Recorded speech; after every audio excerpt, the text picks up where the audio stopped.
नमस्कार। ये आकाशवाणी पटना है।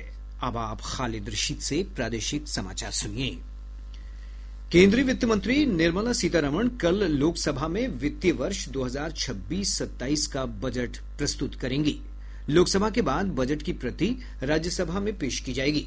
संसद में बजट भाषण संपन्न होने के बाद बजट की प्रति मोबाइल ऐप और वेबसाइट पर भी उपलब्ध होगी।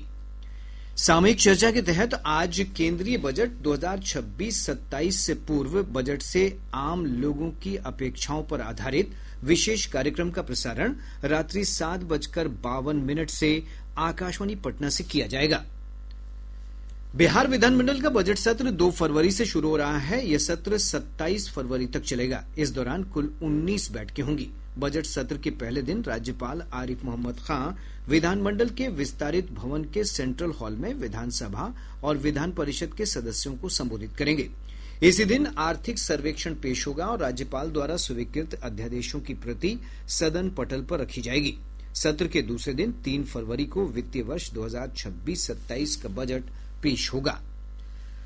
पटना में नीट छात्रा की मौत मामले की जांच अब सीबीआई करेगी। गृह विभाग ने इस संबंध में अधिसूचना जारी की है।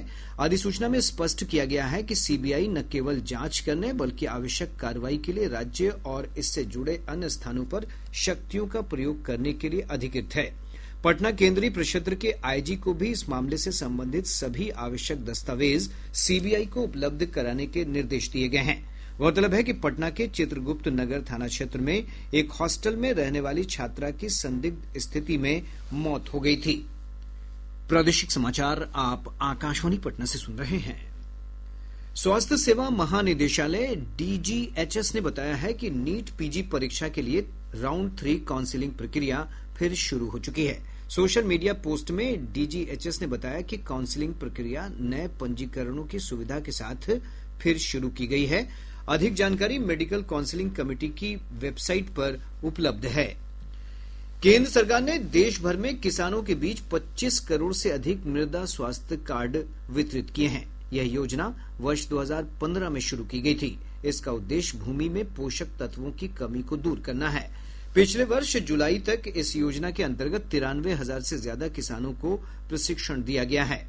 केंद्र सरकार ने कहा है कि योजना की बड़े पैमाने पर जागरूकता कार्यक्रम संचालित किए गए। सरकार ने कहा है कि ये उपलब्धियां इस योजना के विस्तार और बढ़ते पैमाने को दर्शाती हैं। मृदा स्वास्थ्य कार्ड हर 2 वर्ष के अंतराल पर वितरित किए जाते हैं। इसके माध्यम से भूमि की भौतिक रसायन जानकारी और पोषक तत्वों की स्थिति के बारे में सूचना का प्रसार किया जाता है। राज्य के 13 पारंपरिक विश्वविद्यालयों के शिक्षक कर्मियों के वेतन पेंशन भुगतान के लिए 310 करोड़ रुपए से अधिक की राशि जारी की गई है। इस राशि से जनवरी महीने के वेतन पेंशन का भुगतान होगा। सबसे अधिक वेतन मद में राशि भीमराव अंबेडकर बिहार विश्वविद्यालय मुजफ्फरपुर को निर्गत की गई है। इधर वित्त रहित डिग्री महाविद्यालय के शिक्षक और शिक्षकेतर कर्मियों ने सरकार से पटना उच्च न्यायालय के फैसले के अनुरूप तत्काल बकाया वेतन भुगतान और पेंशन देने की मांग की है। देश में कई स्थानों पर बर्फबारी और बारिश के चलते प्रदेश के मौसम में बदलाव देखा गया है। पिछले 24 घंटों के दौरान राजधानी पटना समेत कई स्थानों के अधिकतम तापमान में कमी दर्ज की गई है। इस दौरान कोहरे और ठंडी हवाओं से जनजीवन प्रभावित हुआ है। भागलपुर का सबौर 7.8 डिग्री सेल्सियस न्यूनतम तापमान के साथ राज्य का सबसे ठंडा स्थान रहा।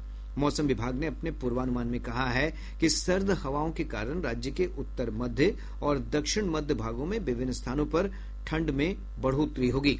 वहीं कई अन्य क्षेत्रों में घना कोहरा छाया रह सकता है। इसके साथ ही आकाशवाणी पटना से प्रसारित प्रादेशिक समाचार का ये अंक समाप्त हुआ।